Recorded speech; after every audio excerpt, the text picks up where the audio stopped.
일행이 예루살렘 가까이 와서 올리브산 벳바게와 베다니에 이르렀을 때 예수께서 두 제자를 보내시며 지시하셨다. 맞은편 마을로 가거라. 들어가서 보면 아직 아무도 다 보지 않은 나귀 새끼가 줄에 매어 있을 것이다. 줄을 풀어서 끌고 오너라.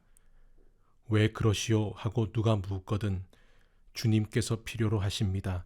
곧 돌려보내겠습니다 하고 말하여라. 그들은 가서 길모퉁이 문간에 매어 있는 나귀를 보고는 묶어놓은 줄을 풀었다. 거기 서 있던 사람들 중 몇 사람이 말했다. 그 나귀 새끼의 줄은 왜 푸는 것이요? 제자들이 예수께서 지시하신 대로 대답하자 그들은 간섭하지 않았다. 제자들이 나귀 새끼를 예수께로 끌고 와서 그 위에 겉옷을 펴자 예수께서 올라타셨다.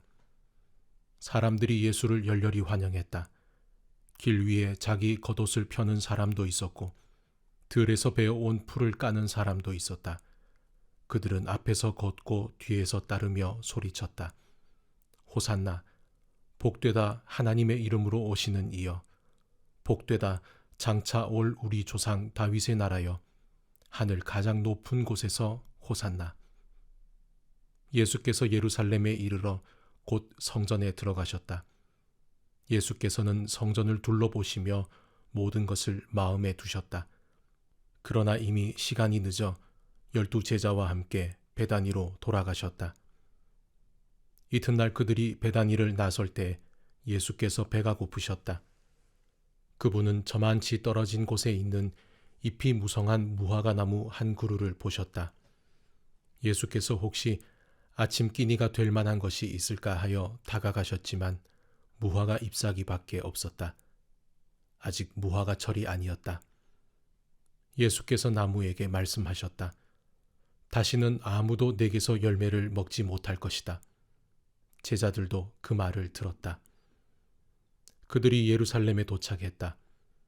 예수께서 즉시 성전에 들어가셔서 거기에 상점을 차려놓고 사고 파는 사람들을 모두 쫓아내셨다. 환전상들의 가판대와 비둘기 상인들의 진열대도 뒤엎으셨다. 예수께서는 아무도 바구니를 들고 성전 안을 지나다니지 못하게 하셨다. 그러고 나서 다음 말씀을 인용해 그들을 가르치셨다. 내 집은 만인을 위한 기도하는 집이라고 일컬어졌다. 그런데 너희는 그곳을 도둑의 소굴로 바꾸어 놓았다. 대제사장과 종교학자들이 이 말을 듣고서 그분을 제거할 방도를 모의했다. 그들은 온 무리가 그분의 가르침에 푹 빠져 있는 것을 보고 당황했다. 저녁 때에 예수와 제자들이 도성을 나섰다. 아침에 그들이 길을 가다 보니 무화과 나무가 마른 막대기처럼 말라붙어 있었다. 베드로가 그 전날 있었던 일이 생각나서 예수께 말했다. 랍비님 보십시오. 주님이 저주하신 무화과 나무가 말라 비틀어졌습니다. 예수께서 차분히 말씀하셨다. 하나님의 생명을 품어라. 정말로 품어라. 그러면 너희가 감당할 수 없을 만큼 힘든 일은 하나도 없을 것이다.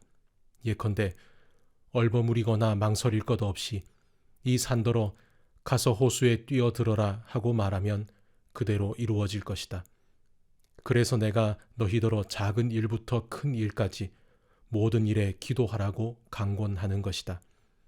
하나님의 생명을 품을 때 너희는 거기에 모든 것을 포함시켜라. 그러면 너희는 하나님의 것을 다 받을 것이다. 그리고 기도할 때는 구하는 것이 전부가 아님을 기억하여라. 누구에게 서운한 것이 있거든 용서하여라. 그때에야 하늘에 계신 너희 아버지께서도 너희 죄를 깨끗이 용서할 마음이 드실 것이다. 그 후에 그들이 다시 예루살렘에 들어가서 성전 안을 걷고 있는데 대제사장과 종교학자와 지도자들이 다가와서 따졌다. 당신의 신임장을 보여주시오. 누구의 권한으로 이렇게 말하고 행동하는 겁니까? 예수께서 대답하셨다. 먼저 한 가지 묻겠다. 내 물음에 답하면 나도 내 신임장을 보여주겠다. 요한의 세례에 관한 것인데 그것이 누구에게서 온 고난이냐? 하늘이냐 사람이냐 말해보아라. 그들은 자기들이 궁지에 몰린 것을 알아차리고는 뒤로 물러나와 모여서 수군거렸다. 하늘이라고 하면 왜 요한을 믿지 않았느냐고 물을 것이고, 사람이라고 하면 온 백성이 요한을 예언자로 떠봤더니 우리가 백성 앞에서 몹시 난처해진다. 그들은 이번은 예수께 양보하기로 했다. 우리는 모르오. 그들이 말했다. 예수께서 대답하셨다. 그렇다면 나도 너희 물음에 대답하지 않겠다.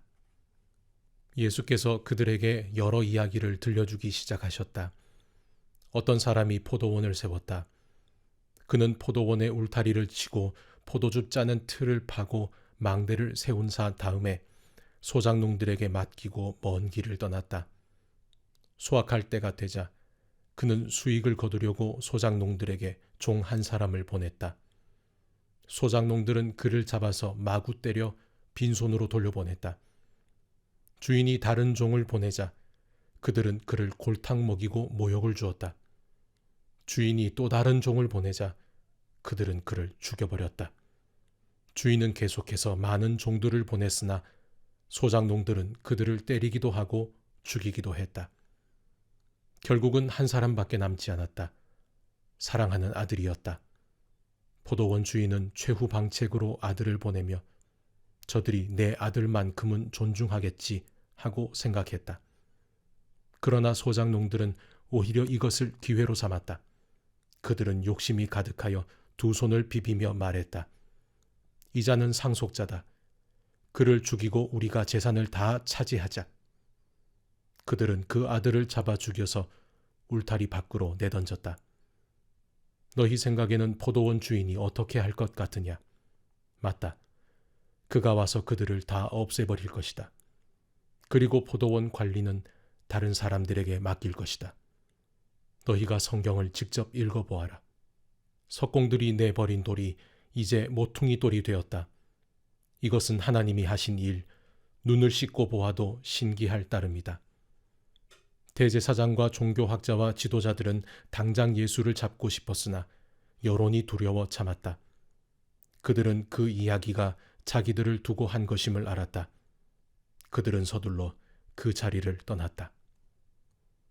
그들은 예수를 그들의 올무에 걸리게 하려고 바리새인과 헤롯의 당원 몇을 그분께 보냈다. 뭔가 책 잡힐 만한 발언을 하게 해서 그분을 잡을 심산이었다.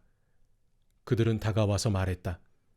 선생님, 우리가 알기로 당신은 진실하고 여론에 개의치 않으며 배우는 사람들의 비위를 맞추지 않고 하나님의 도를 정확히 가르칩니다.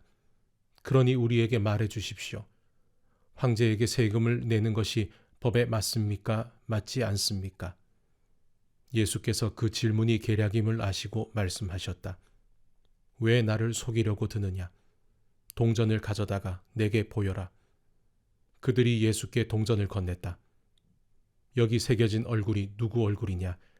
그리고 이 위에 있는 것이 누구 이름이냐? 그들이 말했다. 황제입니다. 예수께서 말씀하셨다. 황제의 것은 황제에게 주고 하나님의 것은 하나님께 드려라. 그들은 말문이 막혀 입이 떡 벌어졌다. 부활의 가능성을 일절 부인하는 사두개파 사람 몇이 예수께 다가와서 물었다.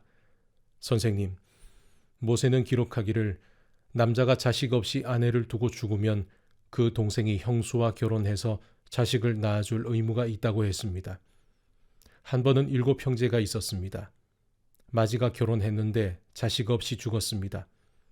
둘째가 형수와 결혼했으나 역시 자식 없이 죽었습니다. 셋째도 그러했습니다. 7 형제가 다 차례대로 그렇게 했으나 자식이 없었습니다. 마지막에는 여자도 죽었습니다. 7 형제가 모두 그 여자의 남편이었습니다. 그들이 부활 때 다시 살아나면 그 여자는 누구의 아내가 됩니까? 예수께서 말씀하셨다. 너희는 크게 잘못 생각하고 있다. 첫째로, 너희는 성경을 모른다. 둘째로, 너희는 하나님께서 일하시는 방식을 모른다. 죽은 사람이 살아난 뒤에는 결혼할 일이 없다. 그때 사람들은 천사들처럼 되어서 하나님과 최고의 기쁨과 친밀감을 나눌 것이다. 그리고 죽은 사람이 다시 살아나는지에 대해서인데 너희는 성경도 읽지 않느냐? 하나님께서는 떨기나무에서 모세에게 나는 아브라함의 하나님, 이삭의 하나님, 야곱의 하나님이다 라고 말씀하셨다. 이었다라고 말씀하지 않으셨다. 살아계신 하나님은 죽은 자의 하나님이 아니라 산 자의 하나님이시다. 너희가 몰라도 한참 모르고 있다. 종교학자 한 사람이 다가왔다. 그는 질문과 대답이 열띠게 오가는 것을 듣고 또 예수께서 예리하게 답하시는 것을 보고 이렇게 질문했다. 모든 계명 가운데서 가장 중요한 계명이 무엇입니까? 예수께서 말씀하셨다. 가장 중요한 계명은 이것이다. 이스라엘아 들어라. 주 너의 하나님은 한 분이시니 네 열정과 간구와 지성과 힘을 다해 주 너의 하나님을 사랑하라. 둘째는 이것이다. 네 자신을 사랑하는 것 같이 다른 사람을 사랑하라. 이것에 견줄 만한 다른 계명은 없다. 종교학자가 말했다. 선생님, 훌륭한 답입니다. 하나님은 한 분이시고 다른 이가 없다는 말씀은 아주 명쾌하고 정확합니다. 그리고 열정과 지성과 힘을 다해 그분을 사랑하는 것과 자기 자신을 사랑하는 것 같이 다른 사람을 사랑하는 것은 모든 재물과 희생을 다 합한 것보다도 낫습니다. 예수께서 그의 남다른 통찰력을 보고 말씀하셨다. 네가 하나님 나라 문턱에까지 와 있다. 그 후로는 아무도 그분께 묻는 사람이 없었다. 예수께서 성전에서 가르치시던 중에 물으셨다. 어째서 종교학자들은 메시아가 다윗의 자손이라고 하느냐? 우리가 다 아는 것처럼 다윗은 성령의 감동을 받아 이렇게 말했다. 하나님께서 내 주님께 말씀하셨다. 내가 네 원수들을 네 발 아래에 둘 때까지 너는 여기 내 오른편에 앉아 있어라. 다윗이 여기서 메시아를 내 주님이라고 부르는데 메시아가 어떻게 다윗의 자손이 될 수 있느냐? 큰 무리가 즐거이 그 말씀을 들었다. 예수께서 계속 가르치셨다. 종교학자들을 조심하여라. 그들은 가운을 입고 다니며 사람들의 지켜 세우는 말의 우쭐하고 중요한 자리를 차지하면서 교회의 모든 행사에서 상석에 앉기를 좋아한다. 언제나 그들은 연약하고 무력한 사람들을 착취한다. 그들의 기도가 길어질수록 그들의 상태는 더 나빠진다. 마지막에 그들은 그 값을 치르게 될 것이다. 예수께서 헌금함 맞은편에 앉으셔서 사람들이 헌금함에 돈 넣는 것을 보고 계셨다. 많은 부자들이 큰 돈을 바치고 있었다. 그때 한 가난한 과부가 다가와서 작은 동전 2개를 넣었다. 겨우 동전 2개였다. 예수께서 제자들을 불러놓고 말씀하셨다. 과연 이 가난한 과부가 헌금함에 넣은 것이 다른 사람들이 넣은 것을 다 합한 것보다 크다. 다른 사람들은 아깝지 않을 만큼 헌금했지만 이 여자는 자기 형편보다 넘치도록 드렸다. 자신의 전부를 드린 것이다.